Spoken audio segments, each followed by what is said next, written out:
Saturday Night is brought to you by the DC Lottery and by 7-Eleven. Oh, thank heaven for 7-Eleven. Welcome back to Redskins Saturday Night. Next, our special guest for tonight is not only a nice guy, but I think he'll soon become one of the most feared defensive ends in the entire NFL, Mr. Charles Mann. Yeah!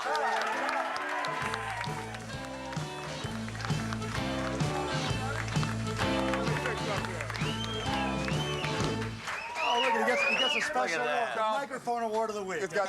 I used to practice against this guy. This is a big guy. Hey, this is the nicest he's ever been to me. I gave him my seat. George, I have to ask you a question. You know, I remember reading someplace that psychological profiles of guys on defense, it's generally the defensive ends that are the meanest, toughest guys. Scientific fact. You had to practice against him every day, long work day. Who don't know that?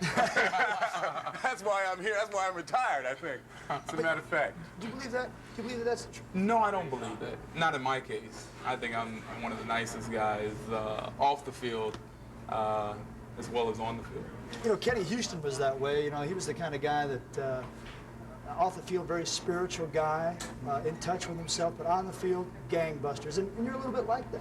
Well, I think I was in the past. I think I'm a little gun shy now. I've been getting a few penalties early on in the game, so I've kind of controlled my emotion a little bit, and I kind of turn it on after the game gets started instead of standing on the sideline before the game and go nuts and go out on the first series of the game and rough up a quarterback or rough up Marcus Allen as he's going out of bounds or something like that. So I've kind of controlled it a little bit. Let me ask you a nice guy question. The other week against San Diego, Dan Fouts going back a couple of times fell down. When he falls down, do you want to be a nice guy and just back off, or do you want to leap all over him? No, what I mean about nice guy, I'll dive on him first and get the sack. Okay, then I'll help him up. Probably money involved. That's the nice part of it right there, when I help him up. Well, the special guest on Don's show is Dexter Manley. I understand that doesn't Dexter and Charles have some sort of contest? That's what I was going to ask. Two questions, really. First, did you see Shelley Long on the Emmys? No, that's just a joke. I'm sorry.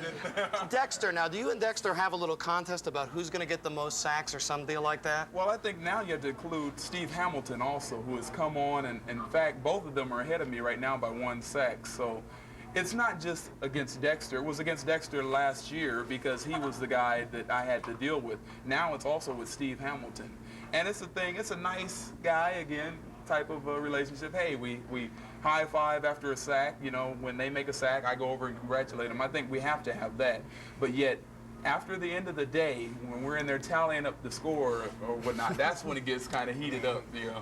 Especially if Dexter falls on 2 sacks in a game, you know. You get a little touchy in there. How about this whole sack deal? What about Mark Gastineau? Now, you're a defensive end. He's in the fraternity of defensive ends. Yes. He doesn't just high five. He does a whole Fred Astaire number for about a minute and a half. What do you think of that? Well, I'm going to do my Fred Astaire number when I score.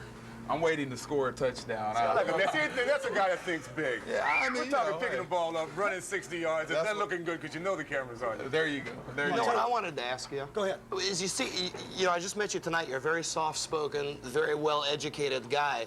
I know Dexter Manley pretty well, and I can see him going crazy on the football field because that's how he is. How do you get yourself psyched up for a game? You seem like a pretty normal guy here, but on the field, you're kind of a maniac. What's normal about a 22-inch neck? I don't know that. All you guys have 22-inch necks except Tony and I. I tell you what, everybody does it differently. A lot of the guys nowadays, you know, with the younger guys on the team and everything, everybody's got on their Sony Walkmans, and they're just, you know, bebopping and whatnot, and Dexter's got on his, and he's screaming the top of his lungs, and he can't hear himself because he's got the headphones on. But what I do is I'm more, I'm a little different because all I do is I scan the whole locker room and I watch how everybody gets ready. And just by watching them, I'm getting my game face on, just checking them out. And by game time, normally it would take a glass of cold water on me to kind of wake me up, or somebody hitting my shoulder pads or whatever, or go out there on the first play and let somebody knock me into reality. So Well, coming up in the next segments, we should have some questions from our audience that'll wake you up a little bit. We'll be right back right after these messages.